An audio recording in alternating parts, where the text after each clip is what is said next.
Okay, now we are going to learn pointers. So pointers are variables which hold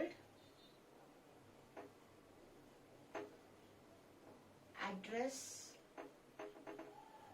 of another variable.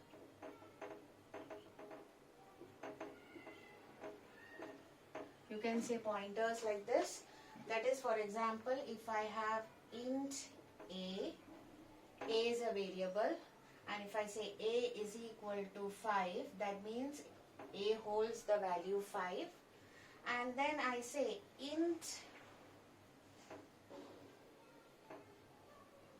ptr. Now this is a pointer variable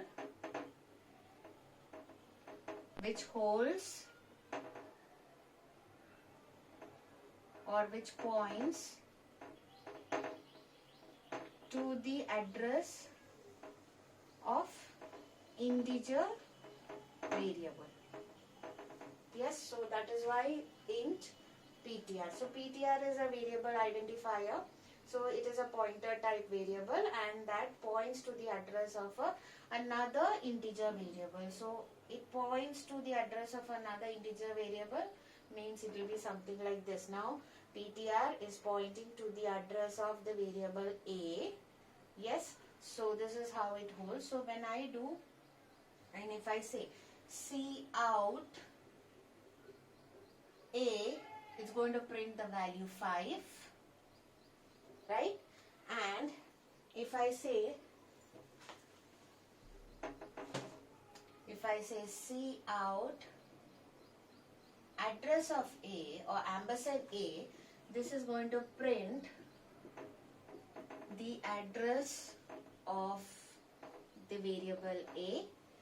And if I write cout ptr, so since ptr is equal to ampersand a, means this will also print the address of a. So what will print the value? When I write cout with the ptr with the dereferencing operator, this will print the value which is contained in the address pointed to by the ptr. So that's how pointer variables work. So I'll just make things easier.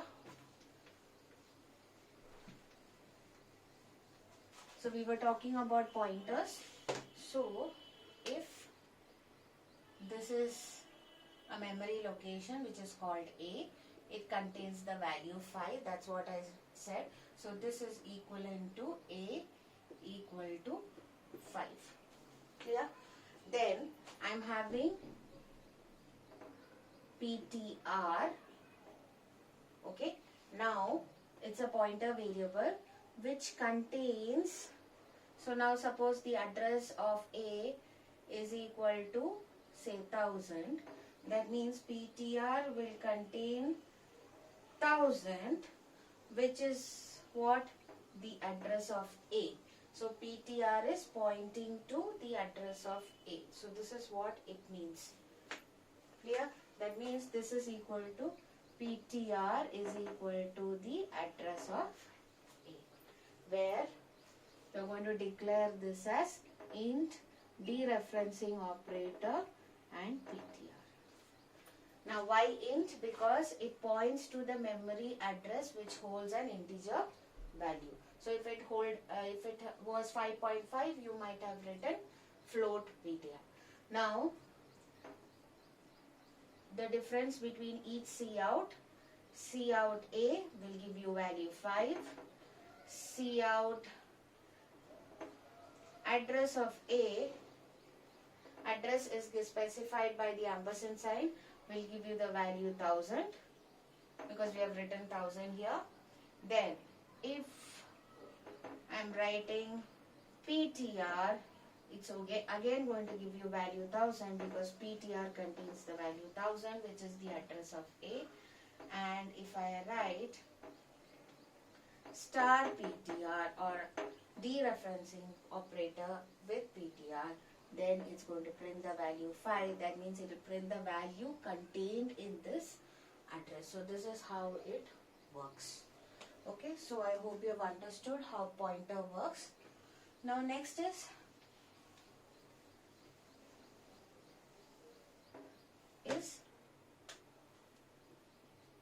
pointer to pointer. So pointer to pointer means it points to a pointer. That's what it means. That means, again, doing the same example, a is equal to 5. Then I'm writing int ptr, which is equal to address of a. This is a pointer, or I write it as pointer. Then when I say int with two dereferencing operator and I write q is equal to address of ptr, then this is going to be pointer to pointer.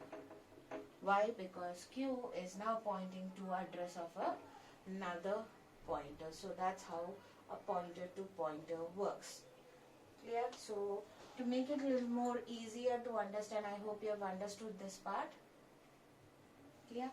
So now how to do that is, I have a which has the address 1000, it contains 5. Then I have pointer, suppose the address is 2000 and it contains the address of, so this is pointing to a, that means it contains the address 1000. So now I said pointer to pointer, so this is going to be q. Suppose this is an address 3000, q is going to point to the pointer, that means it is going to contain the address 2000. Yes, so this is how it works. So if I write C out a, it should give me 5. If I write C out of ampersand a, it should give me 1000 because the address of a is 1000. If I write C out, yes, if I write ampersand ptr, it should give me 2000. If I write C out ptr, it should give me 1000.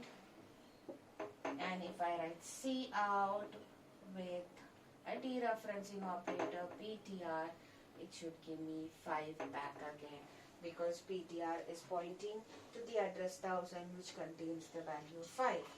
Now continuing, if I write C out q, or yes, ampersand q, it should give me 3000 because the address of q is 3000.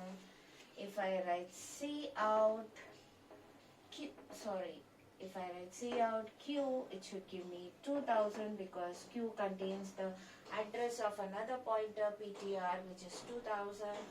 If I write C out with one single dereferencing operator, means the value contained in the address 2000. So what is the value contained in the address of 2000? It is 1000. And if I write C out with two dereferencing operators q, then this is going to give me the value contained in the address 1000, which is 5. So this is how each one works. So I hope you've understood this. So this is all about pointers and pointer to pointer. So this is how you can access different values using different representation.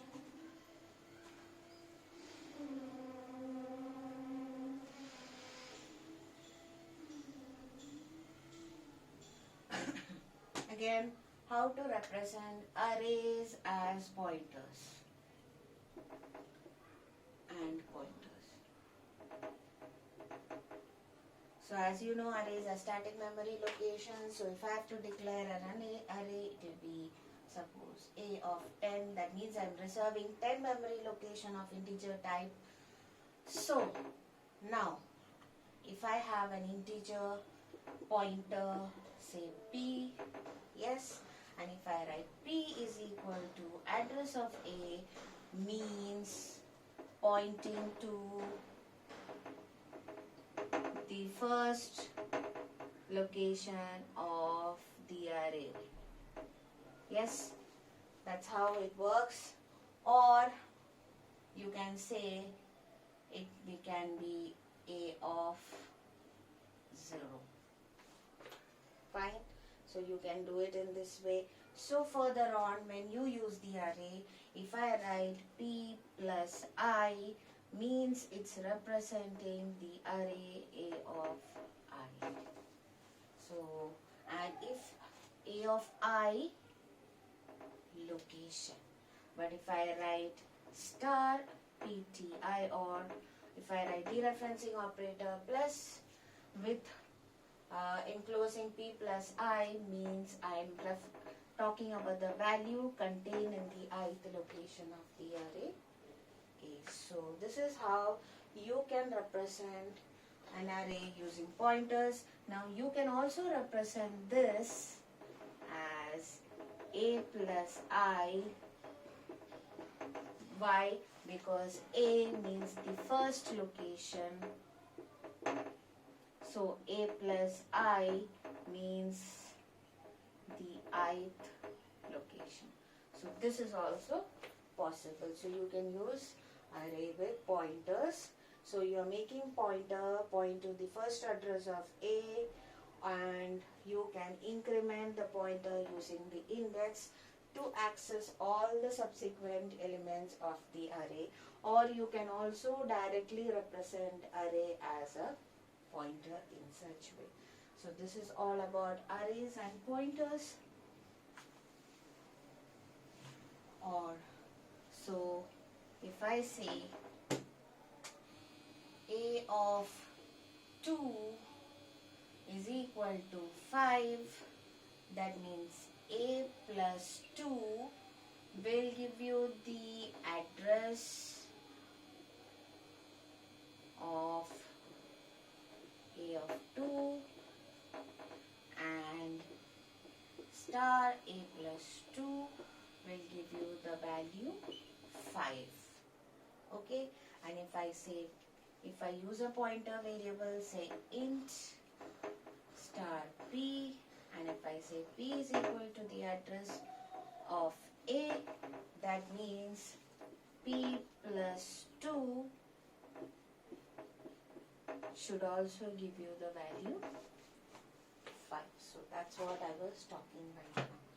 So you can use pointers and you can use array as represented as pointers. Fine. So this is all about arrays and pointers, and in the next session we'll talk about functions and pointers.